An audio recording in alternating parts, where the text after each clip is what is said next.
There's two silent forces in your therapy room with you that you likely never talk about or acknowledge their role or power.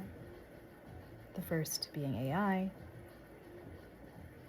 and the second being sex workers. Stay with me on this.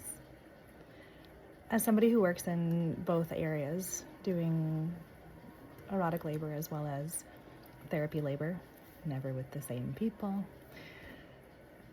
I often talk to clients, right? I see in my sex work client experience, clients are way more vulnerable, open, present, authentic, real in that context, right? And I'll often ask, like, how much do you tell your therapist about any of this shit? Like, whatever it is, you know? Shame, fetish, exploration, sexual trauma, like their desire, their arousal, their life force. 90% of clients in sex therapy say never told their therapist any of it. Clients in sex work, similarly, never told their therapist any of it. So you imagine if our erotic, desiring, sexual, powerful feeling, like the deepest emotion, the deepest pleasure, the deepest parts of ourselves you've never told your therapist, but then you share it with this other person, similarly holds a really important socio-relational space, right? So what if we instead see the sex worker as a part of the ecosystem, part of the relational space that's held? Anyway, side note. So yeah, the sex worker holds a tremendous force in this client's life, even if it's not the same person, even if it's changing, even if they're using different mediums, there's still an energetic force of expression, identity, and being that is not being shared and exists outside of that space, and a big part of vulnerability and self. And same with AI. You have a lot of data now of clients that say they will say way more real, authentic, true thoughts, feelings, experiences to AI than they will to their therapist. And so it brings up this question, right? What the fuck's the point of the work we're doing now?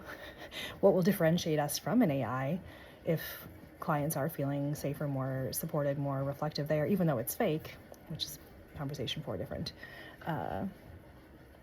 video. But right, the opportunity this gives therapists, actually, coming full circle, learn from sex workers that what clients really want from therapy experiences is not canned therapy BS, is not here's another model, is not just passive reflection for 2 hours.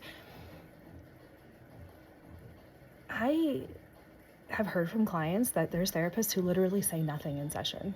The entire session is, tell me more about that. Nothing but passive reflection. And I've had those therapists. I know that this still exists, but I'm like, at what point you all as the clients be like, are you actually hearing anything I'm actually saying? Are you processing? Or does somebody exist in there? Or are we that fucking desperate for human connection and someone to listen to us? Because it's interesting, I have clients who will shut me down and say oh no, I don't want feedback, I don't want reflection, I just want to be heard. And I'm like, cool, get a friend. We should not be people's paid best friends. We are not the place they just come and exist.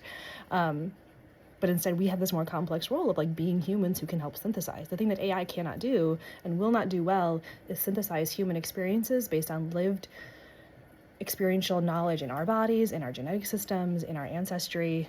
We have deep human knowledge, whether it's always verbal, whether it's always conscious, whether it's always, it's not in a book, but you have experiential knowledge, you have sensory knowledge, you have somatic knowledge, you have presence and ability to be with a human in a different way that cannot be replicated by learning a new model or trying a new CBT technique or anything that AI can do.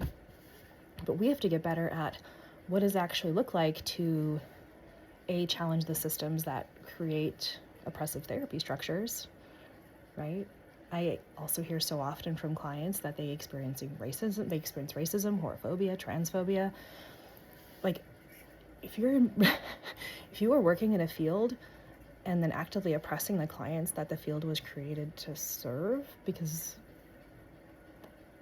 it reeks of the problem with the field in the first place. Right? It was created not to serve clients of any marginalized identity.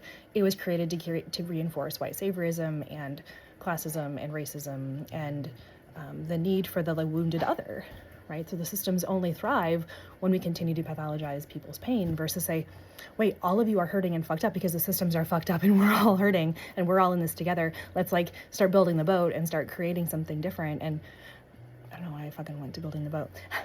Start, doing something better though together, and therapists being, accomplices, being a part of the breaking of the thing that's not working. We are not giving people CBT techniques to adapt to oppression, to survive their shitty jobs and the racism they experience every day in their lives, and the, erasure of their identities and squashing their creative spirit every day. And like, no, we support them thinking differently, being differently. And maybe that means they don't work their job and pay and have insurance to pay us, and we figure out how to be humans in helping relationships that aren't rooted in capitalism. But otherwise, like, we are just benefiting from the power structure of these people need me, and I need to believe that I'm important, and therefore I need to reinforce the elitism and classism and racism and all the knowledge base that comes from the work I do, versus take the sex worker approach. Just learn to be with humans. Sex workers are some of the most supportive and inclusive humans around because they experience some of the most oppression, and they really learn, like,